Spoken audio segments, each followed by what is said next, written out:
எனக்கு நான் என்ன நினைக்கிறேன்னா, நான் கல்யாணம் பண்ணா வர காசுல தான் பண்ணணும்னு நினைக்கிறேன் சார். ஒருவேளை உங்க பொண்ணு உங்க காசுலயே ஒருத்தரை காதலிக்கிறேன்னு சொல்றாங்கன்னா அப்போ உங்களுக்கு ஓகேயா? அப்போ ஓகே தான் சார். எனக்கு என்னன்னா, நீங்களாம் உங்க பிள்ளைங்களை என்ன நினைச்சுக்கிட்டு இருக்கீங்கன்னு எனக்கு தெரியல. நீங்க எந்தெல்லாம் நடைமுறைன்னு சொல்றீங்களோ அவங்களாம் அதை ஃபாலோ பண்ண போறாங்களானே தெரியல. ஒரு பக்கம் முழுக்க காதல் திருமணம் செய்து கொண்ட பெற்றோர்கள் இருக்காங்க, அவங்களுடைய பிள்ளைகள் இந்த பக்கம் இருக்காங்க. அப்ப என்னமோ நீங்க நடக்க போகுது. முதல்ல நான் சில விஷயம் தெரிஞ்சுக்கணும்னு நினைக்கிறேன். நீங்கள் கேள்விப்பட்ட அல்லது உங்க அப்பா அம்மாவே சொல்லி உங்கள் காதல் விழுந்த உங்க அப்பா அம்மாவோட லவ்வோட பியூட்டிஃபுல்லான போர்ஷன் எதுன்னு நினைக்கிறீங்க? நீ கேக்குறதுனால சொல்றேன். சொல்லு. எங்க அம்மா அப்பா பக்கத்து வீடு தான் சார். எங்க அம்மா சமைச்சு கொண்டு போய் கொடுக்கறதுக்காக போயிருக்காங்க சார். அங்க டிவில ஏதோ போட்டிருக்காங்கன்னு சொல்லி பாத்துருக்காங்க போல சார். அப்ப எங்க அப்பாவுக்கு பிடிச்சி போய் அப்ப ப்ரப்போஸ் பண்ணிட்டாங்க சார். அதுக்கப்புறம் 2 பேரும் கல்யாணம் பண்ணிட்டாங்க சார். என்னடா சொல்ற? என்னால நம்ப முடியலையே. டிவி பார்க்க போன இடத்துல லவ்வா? என்னை பொண்ணு பார்க்க வந்தாங்க சார். சாயந்தரம் பொண்ணு பார்க்க வராங்கன்னு காலையில எங்க பக்கத்துல டிவி பார்க்க போனாங்க சார். அப்ப லவ் பண்றேன்னு சொல்லிட்டாருங்க சார். உங்களை பொண்ணு பார்க்க வந்தது வேற மாப்பிள்ள. என்னங்க பயங்கர இன்ட்ரெஸ்டிங்கா இருக்கேவா? இல்ல அட்வென்ச்சரஸ் லவ் ஸ்டோரியா இருக்கு. சூப்பர். நல்லா இருக்குல்ல?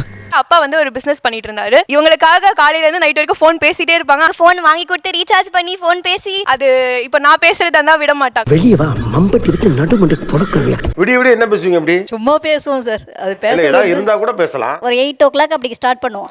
ஸ்டார்ட் பண்ணோம்னா அவர் சொல்வாரு வச்சிடலாமா ஃபோன் ஓகேவா அப்படின்னு கேட்பாரு. இல்லாட்டி என்னால முடியாது நான் பேசணும்னு சொல்லிட்டு அப்படியே எடுத்துக்கிட்டே 4:30 5 o'clock வரைக்கும் நல்லா இருக்கும் சார். அந்த ஃபீல் நல்லா இருக்கும். நல்லா இருக்கு. நல்லா இருக்கியா? நல்லா இருக்கு. நல்லா தானே இருக்கியா? நல்லா இருக்கு. எங்க ஊர் கரூர். அங்க கரூர் மாரியம்மன் திருவிழா நல்ல வருஷம் ஃபெஸ்டிவலா நடக்கும் சார். அங்க நான் சின்ன வயசுல இருந்து போனதுல இருந்து எல்லாருமே சொல்லுவாங்க சார், ஐயோ தங்க பொண்ணு மாதிரி யாராலையுமே முடியாது அப்படின்னு. அப்படியே சொன்னா? ஆமா. ஐயோ ஏங்க அப்படின்னு கேட்டா, இது மாதிரி கட்டுனா சங்கர் மாமாவை தான் கட்டுவேன்னு உங்க அம்மா நின்னு கல்யாணம் பண்ணாங்க அப்படின்னு.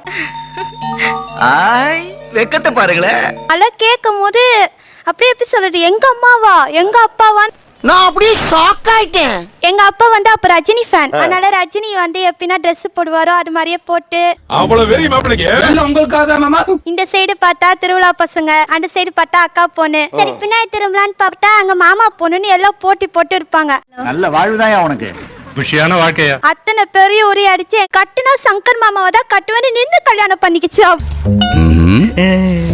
அதாவது சங்கர் மாமாவை பல தடைகளை தாண்டி போட்டு கல்யாணம் பண்ணவங்க நீங்க தான். ஆமாங்க சார்.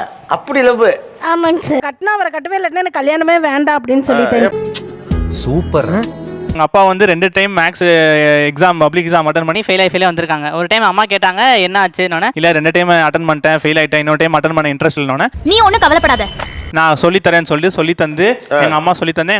எங்கள் அப்பா எக்ஸாம் அட்டன் பண்ணி பாஸ் ஆயிட்டாங்க. அப்போ எங்கள் அப்பா யோசிச்சாங்க, மேக்ஸ் ப்ராப்ளமே சொல்லித்தரா, லைஃப் ப்ராப்ளம் வச்சு காப்பாற்றிடலான்னு சொல்லிட்டு அப்போ முடிவு பண்ணாங்க. ஓ அப்படியா விஷயம்? ஒரு நிமிஷம். இந்த கதையை உங்ககிட்ட இந்த மாதிரி தத்துவமா சொன்னது யாரு? எங்க அப்பா தான். நினைச்சேனா சென்னை மயிலாப்பூர்ல பார்த்து மீட் பண்ணி லவ் பண்ணிட்டாங்க. கல்யாணம் ஃபிக்ஸ் பண்ணி பத்திரிக்கைலாம் வச்சு எல்லார்கிட்டயும் சொல்லியாச்சு. ஆனா அப்பிட்ட பைசா இல்ல.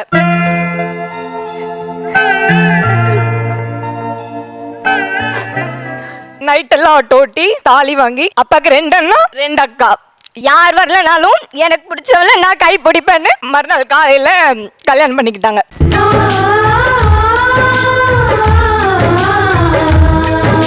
அப்பா அம்மா 2 பேருமே மேரேஜுக்கு முன்னாடி ஒரு ஃபங்க்ஷன் ஒன்று போயிருக்காங்க. அங்க போகும்போது அப்பா ஒரு பாட்டு ஒன்று பாடியிருக்காரு. அந்த பாட்டை வச்சுதான் அம்மாவுக்கும் அப்பாவுக்கும் காதல் உருவாயிட்டு இருக்கு. என்ன பாட்டது? எற்கஞ்செடியோரம் இறுக்கி பிடிச்ச மாமா.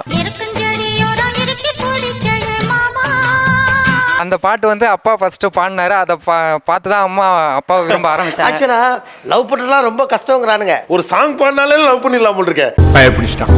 எல்லாம் டெக்னாலஜி. அம்மா 10th படிச்சிட்டு இருந்தாங்க. அப்பா பின்னாடியே போய் துரத்தி லவ் பண்ணிட்டு கேட்ட சொல்லு முதலியா இழிக்கிற. லவ் பண்ணி கூட்டு போய் மேரேஜ் பண்ணிக்கிட்டாரு கோவில்ல. தாலி ஒழிச்சிட்டே வீட்டுல நல்ல பொண்ணு மாதிரி சுத்திட்டு இருந்திருக்காங்க. என்னமா அலைபாயுதே கதையெல்லாம் வருது. தாலியை மறைச்சிக்கிட்டாங்க. மறைச்சி ட்ரெஸ்ல பின் பண்ணிப்பாங்க. ஒரு நாள் பாட்டி பார்த்துட்டு தொடப்பு கட்டை தான் சம்மாடி வாங்கியிருக்கான்.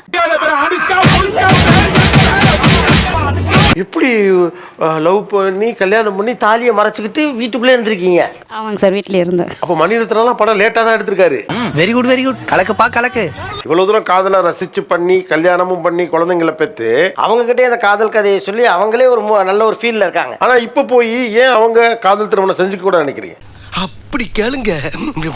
அது வந்து ஒரு விஷயம் வந்து அவங்களுக்கு ஈஸியா கிடைக்குது, அந்த விஷயம் வந்து அதுக்கு நிறைய கெடுதலுக்கு உண்டான விஷயம் கொண்டு போகுது.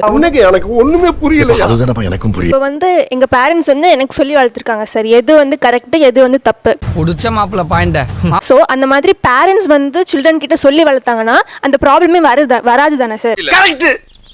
என்ன கரெக்ட்? இல்ல தப்பு. எல்லாத்தையும் வந்து நாங்கள் விட்டு கொடுத்து தான் நாங்கள் இருக்கணும். அது வந்து லவ் பண்ணுற புதுசில் வந்து நம்மளுக்கு வந்து அது வந்து கஷ்டமாக தெரியாது. ஆமாங்க. இப்போ நாள் பட அது வந்து நம்மளுக்கே நம்ம எவ்வளோதான் நம்ம விட்டு கொடுக்குறோமோ அப்படின்னு சொல்லி போட்டு ஒரு மனசுக்கே வந்து ஒரு கஷ்டமாக தெரியும். ஒரே குஷ்டமப்பா. குஷ்டமா இது கஷ்டமப்பா. என்ன விட்டு கொடுக்கறது ரொம்ப நெருக்கடியா இருக்கு. எல்லா விஷயங்களாகவும் இப்போ நான் வந்து இந்து, அவர் வந்து கிறிஸ்டின். அப்படியா? ரொம்ப சந்தோஷம். ஸ்டார்டிங்ல எல்லாம் எனக்கு வந்து அந்த இவர் கிறிஸ்டின் கோயிலுக்கு போறதோ இவர் சொல்றதெல்லாம் கேட்கறதோ வந்து அந்த லவ்ல வந்து கஷ்டமா தெரியறது இல்ல. ஆனா இப்ப வந்து கொஞ்சம் கஷ்டமா இருக்குது. சரி, இப்ப ஃபீல் பண்ணி என்ன பிரயோஜனம்? நீங்க அவங்களையே அவங்களுடைய பிராக்டிசஸ் எல்லாத்தையும் மாத்தி விட்டீங்க. இல்லைங்க சார், ஒவ்வொரு பர்த்டேக்கு நான் கோயிலுக்கு போறது எப்படி சார்? அதெல்லாம் கல்யாணம் புதுசுல கூட்டிட்டு போனாங்க சார். இந்த ஒரு 10 வருஷமா கோயிலுக்கே கூட்டிட்டு போறது இல்லைங்க சார். எப்படி கோர்த்து விடுது பாரு. இல்லைங்க சார், இப்ப வீட்டுல வந்து சாமி படத்துல ஒரு விநாயகர் படமும் வச்சிருக்காங்க சார். இல்லங்க, சலுகை கிடையாது. எப்படி பேசினாலும் கேட்டு போறானே. இப்ப நீங்க உங்க இதுல இருக்கீங்கல்ல, அப்ப அவங்களுக்கும் அவங்க சின்ன வயசுல இருந்து பழகின அவங்களுடைய ரிலீஜியஸ் பிராக்டிஸ நீங்க அதை அலோவ் பண்ணிருக்கீங்களா? லவ் பண்ணவங்க சொல்லுப்பா. சொல்லுங்கறல. கார்த்திகை தீபத்தப்ப தீபம்லாம் வெளியில ஏத்தணும்னு ஆசைப்படுவேங்க சார். நான் கிறிஸ்டினா இருக்கிறதுனால அது ஏத்த முடியாது. அது தமிழ்நாட்டுல ஓவராலா தமிழர்கள் எல்லாருமே கொண்டாடுற பண்டிகை தான். நீங்க அதுக்கே நோன்னு சொன்னா அப்புறம் அவங்களுக்கு குறையா தானே இருக்கும். நான் நோ சொல்லவே இல்லைங்க சார். இது நோ. அப்படியா? அவன் சொல்றதை எதையும் நம்பாதீங்க. ஒரு வாட்டி நான் கேட்டிருக்கேங்க சார், அவங்க அக்கா வீட்டுல ஏத்தனப்ப உங்க அக்கா வீட்டுல மட்டும் ஏத்திருக்காங்கன்னா எங்க மச்சான் இந்து, அதனால அவங்க ஏத்திருக்காங்க அப்படின்னு சொன்னாருங்க சார் என்கிட்ட. இதுதான் தவறான விஷயம். பேசிக்கா உங்க அம்மா சொல்ல வரது ஒன்னே ஒண்ணுதான், காதல் மயக்கத்துல அது நல்லா இருக்கும் லைஃப். ஆனா நிஜ வாழ்க்கைக்கு வந்த பிறகு ஸ்ட்ரகிள் பண்ணுவோம் நம்ம. அதனால அதெல்லாம் வேண்டாம், நோ காம்ப்ளிகேஷன், ஒரு அரேஞ்ச் மேரேஜ் பண்ணிக்கங்க அப்படின்னு சொல்றாங்க. அவங்க ஜெனரேஷன் வேற, எங்க ஜெனரேஷன் வேற சார். ஸ்ட்ரகிள்ஸ் அப்படிங்கறத நம்ம அக்செப்ட் பண்ணி தான் சார் ஆகணும். என்ன பண்ணாலும் ஸ்ட்ரகிள்ஸ் வரதா செய்யும். பட் அந்த ஸ்ட்ரகிள்ஸையும் தாண்டி நம்ம லவ் பண்ணி அந்த லவ் வந்து ஹையா இருக்கணும் சார் ஸ்ட்ரகிள்ஸை விட. அப்படிதான் இவங்களும் இப்படி இருக்காங்க. இவ்வளவு ஸ்ட்ரகிள்ஸ்ல ஒன்னா தானே இருக்காங்க. அவன் ஒருத்தன் தான் காலையில இருந்து எல்லா கேள்வியும் கரெக்டா கேக்குறான். சப்போர்ட் அப்படின்னு ஒன்று முக்கியமா தேவை. ஆனா எங்க லவ் மேரேஜ்ல ஸ்டார்டிங்ல எந்த சப்போர்ட்டும் இல்லாம தான் இருந்தது. அப்படியா? அப்ப எனக்கு இது வேற. இப்ப இப்படியே வச்சு ஒரு சீன். இப்ப இந்த பொண்ணு வேற மதத்துல கல்யாணம் பண்றாங்க. ஏன் கதையை மாத்துறதுக்கு நீ யாரு? இப்ப இவங்களை சேர்த்துப்பீங்களா மாட்டீங்களா? சேர்த்துக்குங்க சார். பேசிக்கலி பாத்தீங்கன்னா வந்து கிறிஸ்டியன், ஹிந்து. ஸோ நான் வந்து எல்லாமே வந்து சாமியை தான் சார் பார்க்குறேன். நல்ல மனசுமா அப்படித்தான் இருக்கணும். நான் அம்மாவோட கோயிலுக்கும் போயிருக்கேன், டாடியோட சர்ச்சுக்கும் போயிருக்கேன். ஸோ எனக்கு ரெண்டுமே இது இருக்கு. ஸோ ஆஸ் பிகாஸ் நான் கிறிஸ்டின் அப்படிங்கறதுனால எனக்கு கிறிஸ்டின் மாப்பிள்ள தான் அப்படிங்கறது ஃபிக்ஸ் பண்றது அது ஏன்? இது ஒரு நல்ல கேள்வி. பதில சொல்றா சார். நல்ல பையனா இருந்தா ஏத்துக்கலாங்க சார். இப்ப அந்த முடிவுக்குங்க சார். அதாவது சார் பணம் பார்த்து இது பார்த்து எல்லாம் வரக்கூடாது. நல்ல கேர் பண்றவனா இருந்தா ஏத்துக்கலாங்க சார். டிவி பார்த்து வரணும். நக்கல்யா அவனுக்கு. அப்படி பார்த்து வந்தனால தான் கஷ்டம் இருக்கு. அப்படி எல்லாம் பண்ணாலே புரியல. இப்ப உங்களுக்கு சப்போர்ட் சிஸ்டம் இல்லாதனால நீங்க கஷ்டப்பட்டீங்களா? இல்ல ஒரு ஆர்வத்துல லவ் சொன்னப்போ ஒத்துக்கிட்டோமே அதனால உங்களுக்கு கஷ்டமா இருக்கா? ரெண்டுமே தாங்க சார்.